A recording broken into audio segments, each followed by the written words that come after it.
energy in the room. It is 6 o'clock, so we will call the Hudsonville Public School Board of Education regular meeting for March 9th of 2023 to order. If I can have a motion to approve the agenda. I'll move that. Motion by Mark, Support. support from Andrew. All in favor say yes? Yes. All right, first up is our student council report, and Ethan DeLine. Hi. Hi, Where am I Ethan. standing? Am I just sitting? Ethan, come on I up. don't know where I'm going. Usually there's a podium. No, I love to talk to these things.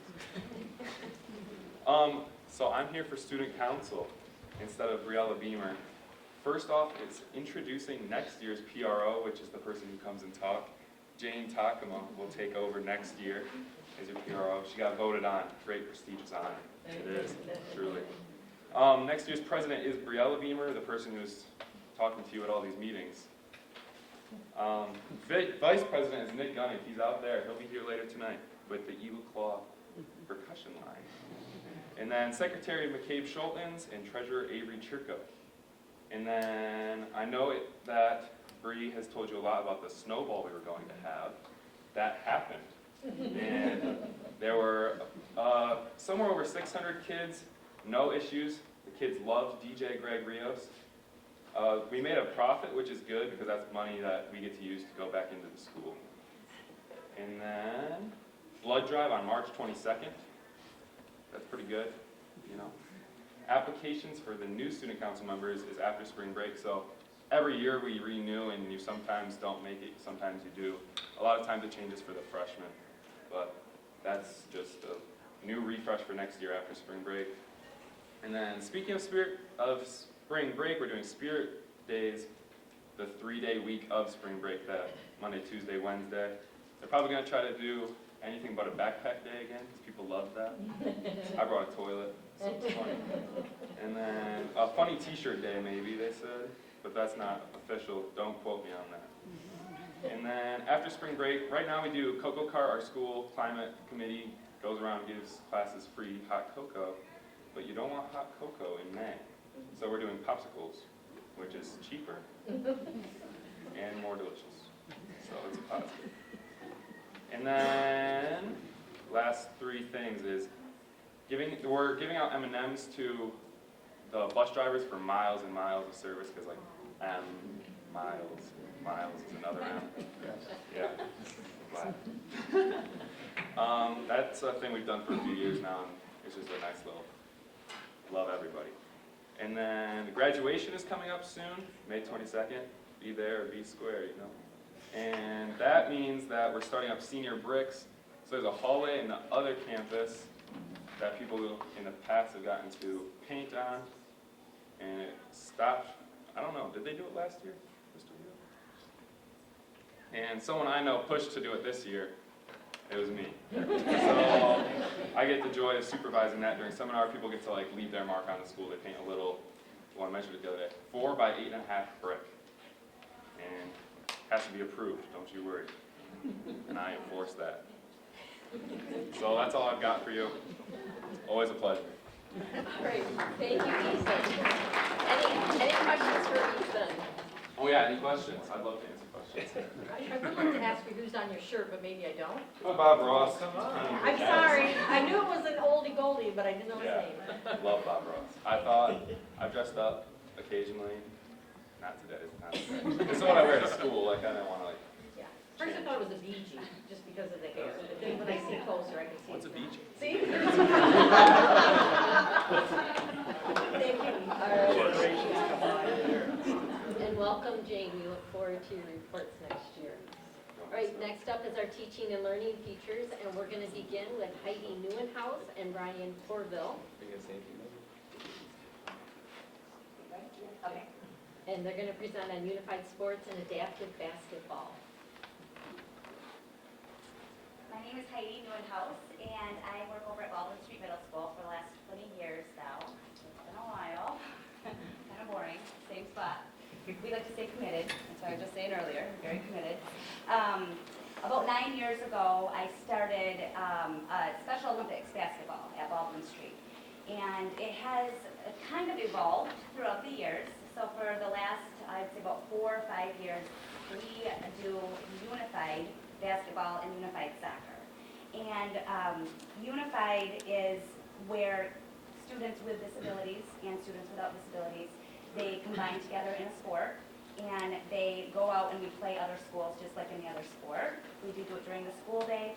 At Baldwin Street, I usually get kids that are part of either the Lynx program to be part of the team, but our basketball team, which I have some pictures here, is actually the 8th grade boys basketball team. So it's really cool because the kids will come in, fill the gyms, and the kids will play. They'll see their 8th grade peers, but then they also see a lot of the kids that are in my program, which is the categorical programs at Baldwin Street.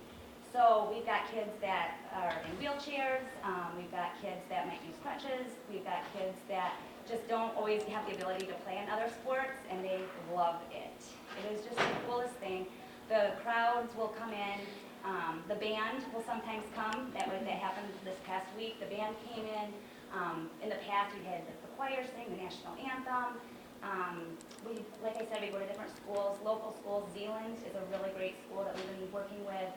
Granville also has teams that we work with, West Ottawa, Holland. So we will go around and play the basketball and soccer. This year we did as well. We are part of the Unified Champion Schools, so every year I write a grant, and that kind of goes through the Special Olympics organization. And then I receive up to about $1,200 every year. And that money will go toward like our uniform or our jerseys. We've also bought like adapted hoops, so the kids that are in wheelchairs are able to score on their own, and with awards. Sometimes we'll do an end of the year celebration with that money as well. Yeah, it's just a really cool experience for all the kids. It fosters inclusion, and the kids just really embrace being part of a team. And it is something that like staff and students, they look forward to it every year. So it's just a really good highlight to, if you ever get the chance to come out and see it in action, it's just a really cool event. So we only do about 3 or 4 games for the season, but we like it.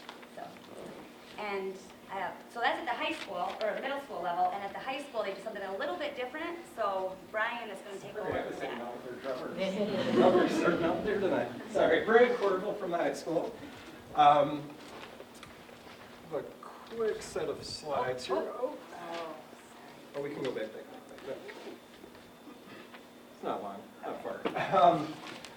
So yeah, I will present a little bit about our high school basketball team. Going back historically, way back, doesn't feel so long ago, 2005, we started with a roster of about 9 players. And fast forwarding to today with some steady growth, we're up to 3 teams consisting of 34 athletes as well as just countless supports. I'm here as a representative of the high school, but by no means am I like the high school. There's so many people making this happen for sure. Kind of starts with the Lynx, who are student peers, kind of a mentor program. They will attend our practices during seminar times, and they also come out on game days to support students who may need some mobility supports or just a little support in tracking the game and making it from one side of the court to another. The varsity boys and girls basketball teams will act as referees during our games. We also have a lot of help from the sports marketing class. They will host a luncheon before our big tournament. Go forward here too. They'll host a luncheon. They do our rosters for us. They interview all of the students to get some interesting points on our roster. They've also provided us with some warm-up jerseys in the past as well. The foods and nutritions class will do some cookies and other refreshments on game day. Seminar class is taken up to yearly making posters for our kids. They love to throw them on the outside of their lockers, and just they're like the center of attention during the basketball season. The teachers, again, are adjusting their schedules to allow their students to come down and just pack the gym on our tournament day. And then custodial staff, administrators, just I'm sure I'm missing people, and I apologize to them because they're so appreciated. But moving on with our season, we have so far had 2 game days where students are playing 2 to 3 games. The first was at Kennewa Hills this year. Then we were able to make it out to Thornapple Kellogg. Next Thursday, weather permitting, is our makeup day at Byron Center. It was actually postponed due to a snow day. Then, as is commonly referred to at the high school as the best school day of the year, is March 24th, where we will host the Ann Pasquino Memorial Class Tournament. And Ann was a huge supporter of all things basketball in our program at the high school. All of the details are yet to be finalized, but we look to start somewhere between 9:30, 10 o'clock, wrap things up about 1:32. You're certainly all welcome to share in the love that is our day. Athletes are going to get 2 games on the big court. The band will be playing between a couple of the games. I know in the past we've had dance team performances, and the day will wrap up with a big students versus staff game, which is just, again, a whole lot of fun. You're all welcome to attend, and I thank you all for your time. Thank you very much. Any questions for Brian or Heidi? Robin, can we get those dates and board briefs, please? Thank you. How many students at the middle school, Heidi? So this year, we don't have as many. We had 3 teams as well. This year, we have a smaller number on our teams. I think we currently have about 12 to 15 kids that are out of my program, and then the links, or the partner players. So it ends up being about 25 kids that travel around to the different schools. So, Great, yep. thank you. Thank you very much. Right now we have Mr. Craig Vanderwall, who's going to tell us about the newly formed Eagle Claw Percussion Ensemble. Hi, I'm Craig Vanderwall. I'm the band director here at the high school. A year ago, I had the pep band at the Unified High School basketball tournament and saw something I've never seen before. When our band started to play the school song, one of Coralville's players left the bench and ran across the floor and started conducting the band. Coach has got to get his players under control, that's all I'm going to say. And it was awesome. I just stepped out of the way, and he was just having the time of his life conducting those kids. Following some discussion after that happened, it was kind of a spur-of-the-moment thing. It became clear that this student just really wants to be a part of music. He's in our choir program here. And so at the spring concert, we put him in a tux, brought him out on stage, and had him conduct the band in a school setting at a concert. It was really neat. And then it just really tugged at my heart, like, we can do more. We can do more. So we pursued trying to find a way to put something together that all of the kids could be a part of, where they can just explore music and have fun playing. And I truly have absolutely no idea what I'm doing, but I'm doing my best, and we're having a ton of fun, and it's just been a joy to do this. So that was kind of the genesis of the Eagle Claw Percussion. Eagle Claw, the name, honestly, I'm a big fan of Cobra Kai, and I wanted to be Eagle Fang, but I couldn't rip it off, so I just went with Eagle Claw. So that's what we have for our name. But I did want something that tied to the school, but also separated them and made this special for the students. So we have about 20 kids that come to practice each week. It's a different lineup each week, but there's about 20 there. We've been rehearsing on Thursdays during seminar as much as we possibly can, and we have an awesome team of special ed staff members that come down and work with the kids. We've played at a band concert, we played at a home basketball game, we have our performance tonight, and then later in the year they're also going to be invited to play at the spring band concert. So we're trying to get some performances lined up. This is the first year, so we'll see where it heads. I have all kinds of ideas on stuff that we can do with this. We have 10 music students that assist with the Eagle Claw program that come down during seminar and are just helping the kids get their drums out and move their sticks and their hands and just help them with the beats. So it's been great seeing all the kids working together. The HEA gave us a grant to buy new drums. If you've ever heard of supply chain issues, I can tell you the drums aren't here yet. We ordered them in August, but we're really grateful for the new drums. But they are ordered. Our band boosters let me purchase shirts, the Eagle Claw shirts that they have on. They paid for those for the students so they can have kind of a uniform costume look. We got every student their own pair of drumsticks, and we had a teacher in the building use an engraver to engrave all of their names. They all have their custom name on their sticks, which is really cool if you're a drummer, so I'm excited about that.